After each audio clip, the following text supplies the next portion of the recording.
जय श्री कृष्णा। राधे राधे। नमस्कार दोस्तों, स्वागत है आप सभी का हमारे YouTube चैनल पर।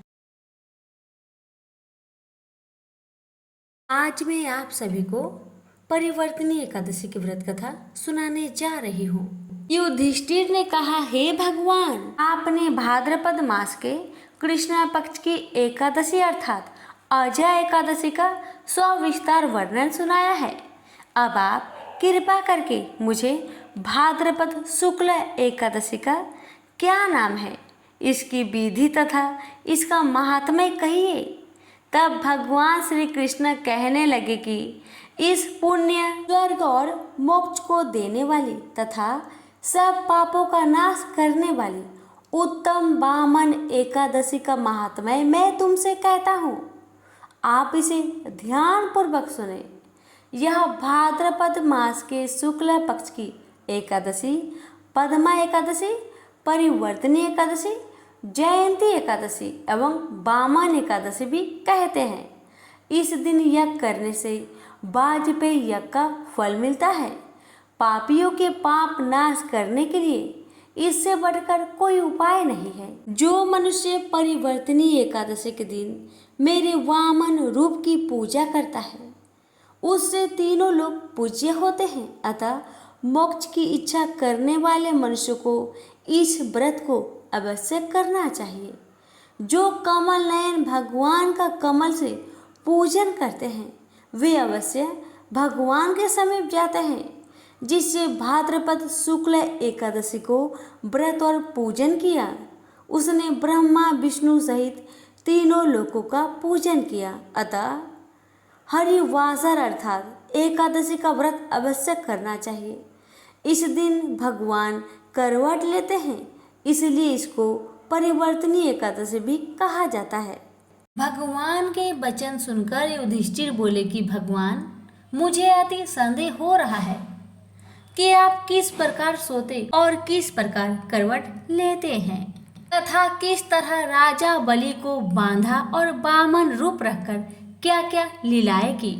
चतुर्मास के व्रत की क्या विधि है तथा आपके शयन करने पर मनुष्य का क्या कर्तव्य है, सो आप मुझसे विस्तार पूर्वक कहिए। श्री कृष्ण कहने लगे कि हे राजन, अब आप सब पापों को नष्ट करने वाली कथा का श्रवण करें।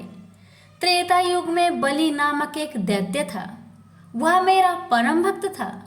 विविध प्रकार के वेद सूक्तों से मेरा पूजन किया करता था और नित्य ही ब्राह्मणों का पूजन तथा यज्ञ के आयोजन करता था।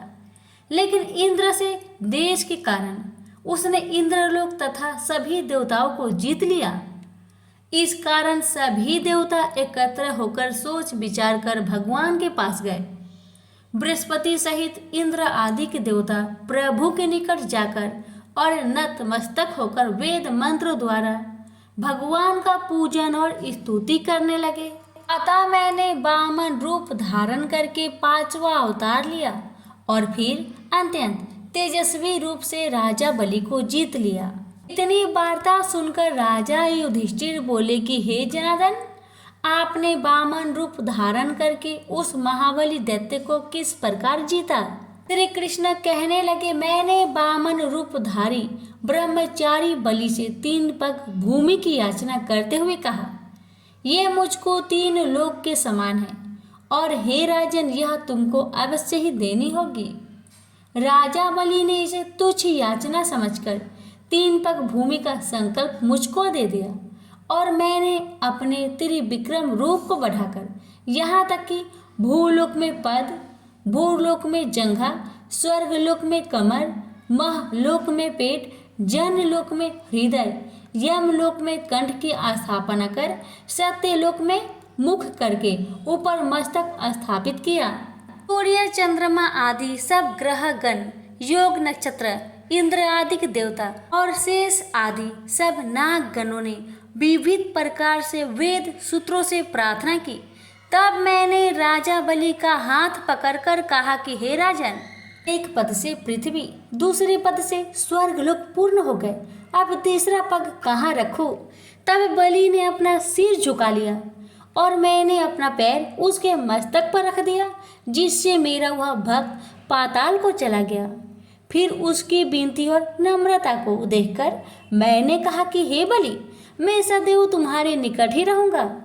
विरोचन पुत्र बलि से कहने पर भाद्रपद शुक्ल एकादशी के दिन बलि के आश्रम पर मेरी मूर्ति स्थापित हुई। इसी प्रकार दूसरी क्षीर सागर में शेषनाग के षष्ठ पर हुई। हे राजन, इस एकादशी को भगवान शयन करते हुए करवट लेते हैं, इसलिए तीनों लोकों के स्वामी भगवान विष्णु का उस दिन पूजन करना चाहिए। इस दिन तांबा, चांदी, चावल और दही का दान करना उचित है। रात्रि को जागरण अवश्य करना चाहिए। जो विधि पूर्वक इस एकादशी का व्रत करते हैं वे सब पापों से मुक्त होकर स्वर्ग में जाकर चंद्रमा के समान प्रकाशित होते हैं और यश पाते हैं। जो पाप नाशक इस कथा को पढ़ते या सुनते हैं उनको 1000 अश्वमेध यज्ञ का फल प्राप्त होता है। प्रेम से बोलिए विष्णु भगवान की जय।